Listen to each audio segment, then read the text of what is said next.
Good evening. This is going to be a short review of an album. I'm going to be doing some reviews and commentaries as well as playing some guitar on this channel. Why not? I love music. Tonight's review is the Eric Clapton's Rainbow Concert. And you can see there, it's an interesting album. I want to say a little about it in under 10 minutes. Let me take it out of its plastic cover. It's kind of a rare album. I imagine a nice copy of this might sell for $50. I don't know, but there you can see it. There's the back.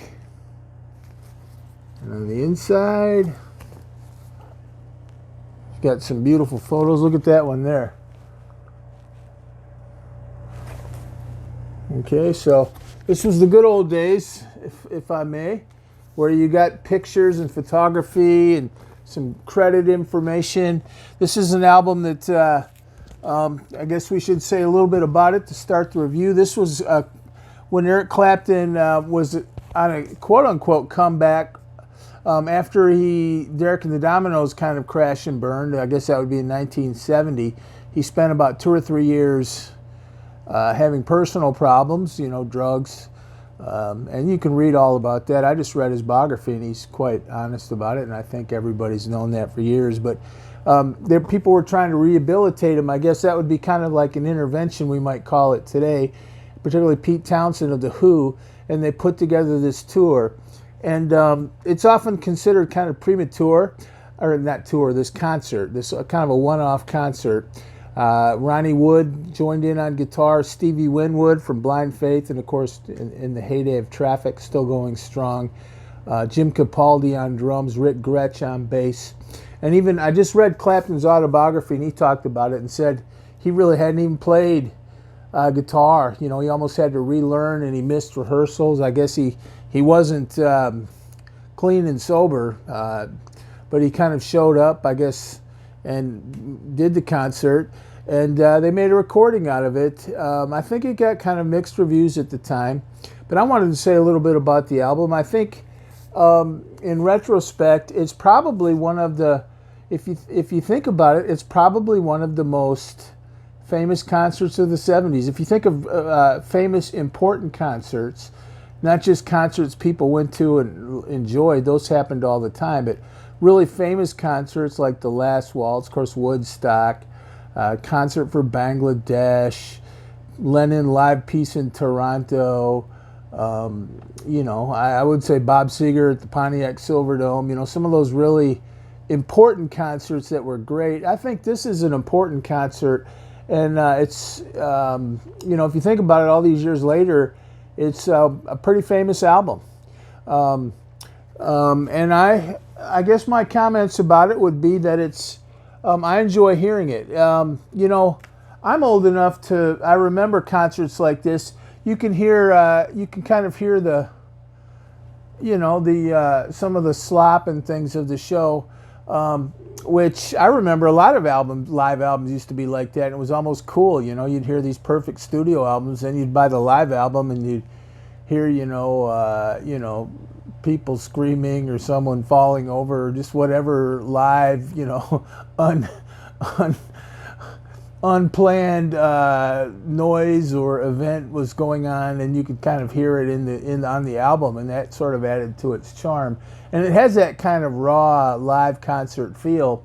What I find interesting is the 1973 version was released in 1973. The first album on the vinyl, the classic, real, actual historical album is Badge. What's kind of interesting is at the time they didn't even buy he played Layla at this show in 1973, and he also played Blues Power, which today would be considered 2 of his most famous songs.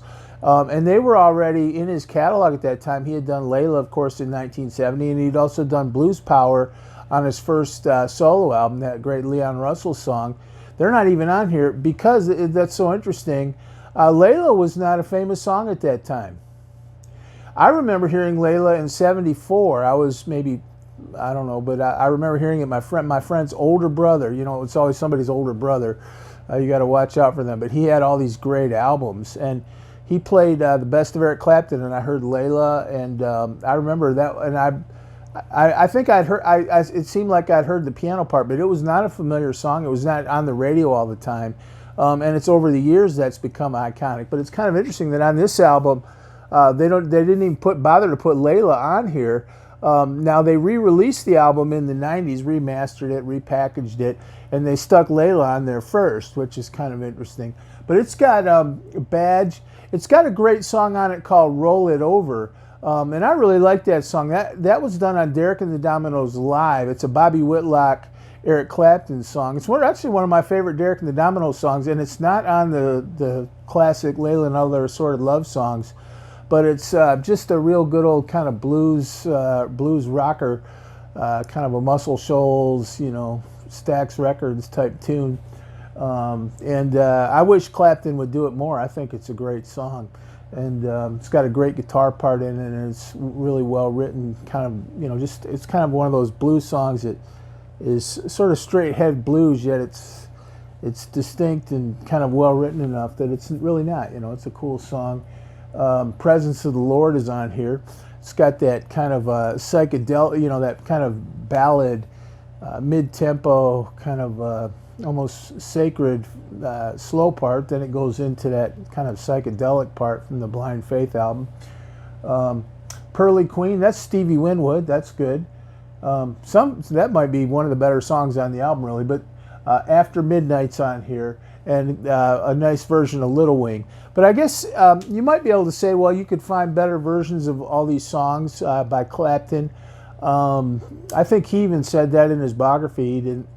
I guess they wanted to redo a lot of his parts in the studio, kind of like they used to do on live albums, and I don't even know how much that happened because he was hard to get a hold of at that time, I guess. He kind of showed up. But it wasn't too long. I do think that in a way the concert was kind of a success because it wasn't too long after that he kind of got his act together and did 461 Ocean Boulevard, and of course the rest is history. Then he went on to not only revive his career, but in some ways, have the greatness that we all know.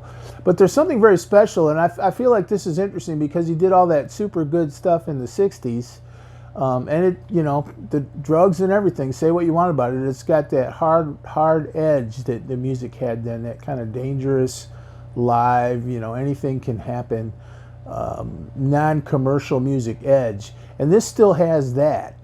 Which I like. I actually, by the mid-'70s, FM rock was becoming more mainstream, and they cleaned up a lot of things.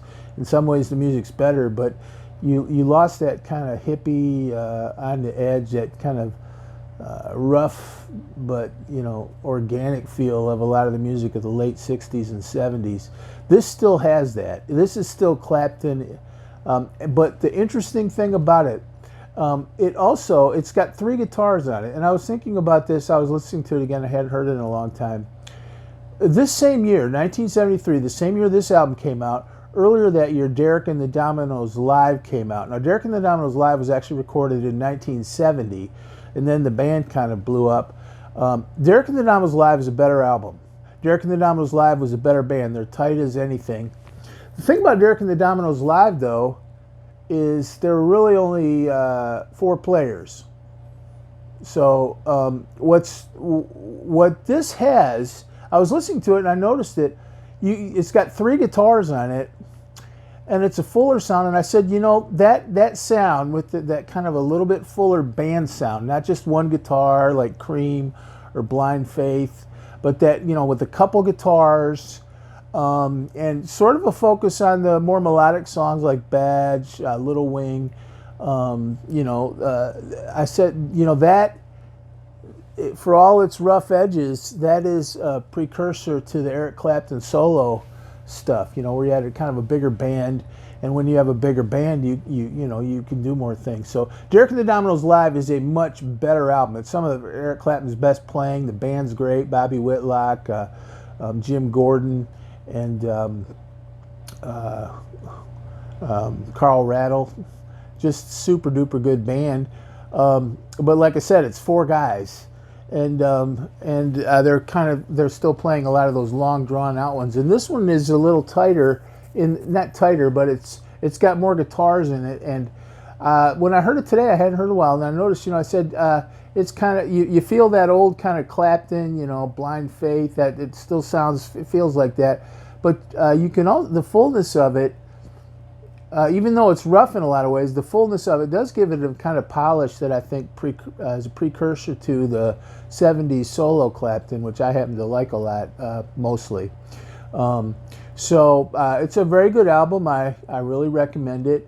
I think it's a historically important album. So sometimes, this is probably one of the most famous live albums of classic rock, if you think about it. So whether you want to say it's a good album or not, it's the Eric Clapton Rainbow Concert. I mean, it is what it is. It's a lot more famous than a lot of live albums that weren't done under these circumstances and that maybe had bands that were hot on their game, which this isn't.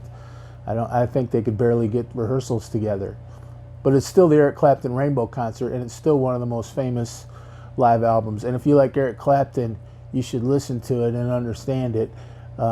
Because for all its difficulties that in getting this show together, they did make an album.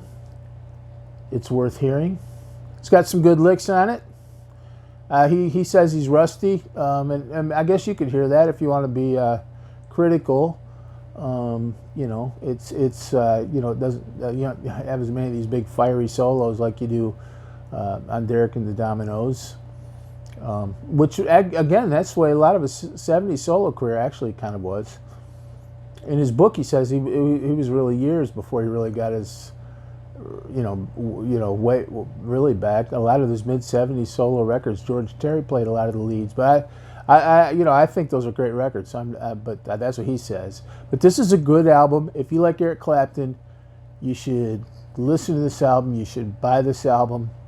I recommend getting the vinyl, because that's the historic one, right? It's too bad they didn't videotape the concert. He's playing a Les Paul. That's something you won't see much. At least in one shot, he's playing a Les Paul. He's got a Strat there. I mean, what are you going to do with a lineup like that? Ronnie Wood, Pete Townsend, Eric Clapton. That's what I mean. Like, when you listen to it, the guitars are just kind of good, You got those three guys up there.